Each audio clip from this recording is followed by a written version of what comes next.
Dok, kita ketemu lagi dan masih kita bahas mengenai GERD, Dok.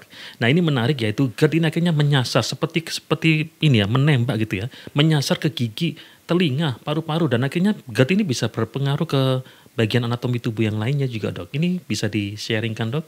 Ya, GERD itu kita tahu asam lambung kan naik. Yang diserang pasti dada sakit ya.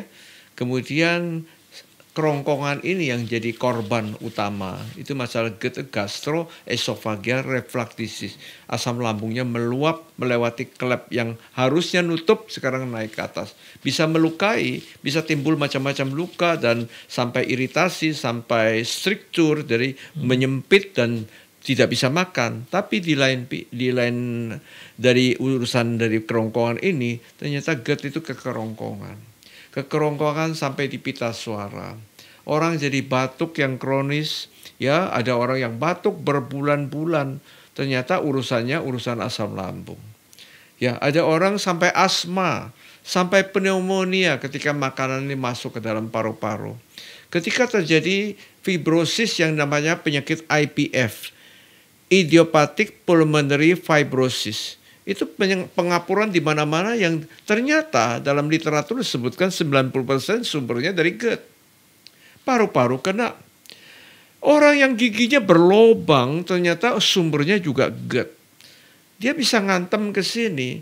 Ngantem kemana lagi? Telinga. Sinusitis terjadi, telinga sering radang, infeksi pada telinga, bahkan orang mendenging terus sampai berbulan-bulan. Ternyata sumbernya adalah masalah asam lambung yang meluap ke atas. Jadi jangan mengira bahwa GERD itu hanya urusan lambung, bisa menyasar kemana-mana. Orang yang vertigo berlama-lama itu bisa penyebabnya adalah masalah juga GERD. Ya, ada orang mengatakan daya tahan tubuh kok makin lemah. Ya, gara-gara GERD tidak bisa tidur, gara-gara GERD tidak bisa berpikir enak. Selalu stres bertambah, akhirnya reaksi radang terjadi di mana-mana. Ya, dan kemudian proses radang itu bisa menyebabkan daya tahan tubuh, imunitas, nanti kena macam-macam.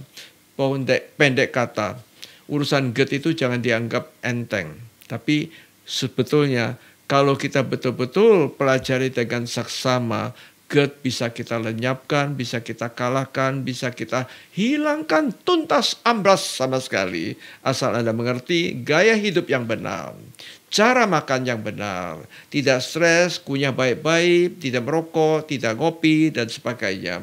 Tidak minum macam-macam makanan, minuman alkohol, tidak makan macam-macam makanan yang pedas, kecut, tidak sembarang minum obat. Ya, lakukan dengan happy. Ya, sekali-kali ngopi tapi happy. Ya, Anda tidak usah khawatir. GERD bisa lenyap, GERD bisa hilang, GERD bisa kabur, amblas, hilang sama sekali. Wah, Dok, terima kasih deh, Dok. Ini informasi yang menarik yaitu bahwa GERD ketika bisa diatasi, maka GERD tidak akan menyasar kemana-mana pun juga. Dan akhirnya kabur, Dok ya. Hus gitu ya. Dok, terima kasih untuk kebersamaannya. Sampai ketemu lagi, Dok.